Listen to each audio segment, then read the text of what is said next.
Nous nous préparons au sommet de la joie, la fête de Shmini Atzeret et Simchat Torah. La question qui se pose, comment ça se fait qu'on danse avec la Torah, avec le manteau du Sefer Torah, la couronne? Comment le Sefer Torah est fermé? Pourquoi on n'ouvre pas le Sefer Torah le soir de Simchat Torah? Une autre question, comment ça se fait qu'on célèbre Simchat Torah après Kippour? Pourquoi on ne célèbre pas Simchat Torah Shavuot, où on a vraiment reçu la Torah? Et on va le comprendre par une autre question, qu'il y avait une fois quelqu'un qui dansait avec la Torah, et on lui a dit, pourquoi tu danses avec la Torah? Est-ce que tu as étudié la Torah? Est-ce que tu as... Alors il a répondu qu'il danse quand c'est le mariage de son frère, il ne va pas danser. Le rabbi n'était pas d'accord avec cette réponse. Il disait non. Les danses avec la Torah, c'est pas parce que c'est le mariage de ton frère, c'est ton mariage. Comme le Pasuk le dit, Torah tzivalanu Moshe Morasha Kilat Yaakov, que la Torah c'est un héritage. Dans les lois d'héritage, un enfant, il hérite les biens de son père que Dieu préserve. S'il a perdu son père, il a à peine un jour, automatiquement, parce qu'il est le fils, il hérite tous les biens de son père. C'est pareil aussi, la Torah, elle appartient à chaque juif. Donc les danses avec la Torah, c'est mamash, c'est parce que la Torah, elle appartient à chaque juif.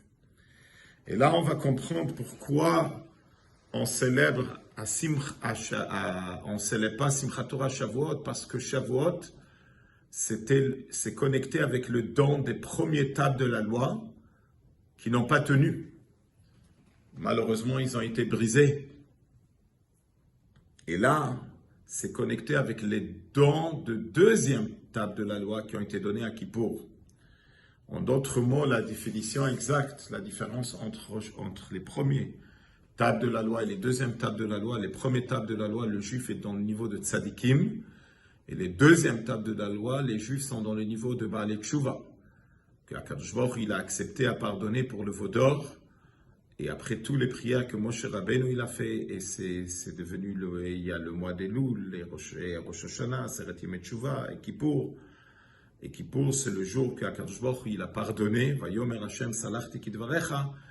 Alors, on célèbre Simchat Torah sur la lumière infinie qui se dévoile dans les deuxièmes tables de la loi, que c'est beaucoup, beaucoup plus fort que les premières tables de la loi. Les premières tables de la loi, c'est impossible d'avoir accès à ce que le Baal Tshuva, il a accès. Le Baal Tshuva, il a accès, il est capable de prendre l'obscurité la plus bas et la transformer. Il est capable de, s'il fait une Tshuva par amour, il peut prendre les péchés et les transformer en des mitzvot. Donc Simchat Torah, c'est un moment unique qu'on est en train de danser avec Akadosh Baruch Hu. Et on devient les pieds de la Torah. Et on peut tout obtenir. Rabbi Yosef Yitzhak, Schneerson, il a dévoilé un secret, que comme il y a 48 heures de Rosh Hashanah et Kippour, il y a les 48 heures de Shmini Atzeret et Simchat Torah. On peut tout obtenir dans les 48 heures de Shmini Atzeret et Simchat Torah. Tout ce qu'on obtient à Rosh Hashanah et Kippour par des pleurs et par des prières, on peut obtenir les 48 heures de Shmini Atzeret et Simchat Torah par la joie. Alors, comme c'est marqué sur Rosh Hashanah, mitzvat hayom beshofar, c'est ça le point le plus fort, et bien c'est pareil aussi, les 48 heures, c'est mitzvat hayom besimcha. Alors, profitons de danser avec la Torah et amener la simcha pour l'année, profitons de ce grand moment de l'année de Hakel, qu'on mérite, le Hakel avec Mashiach, Tzidkenu, Techef umiyad mamash.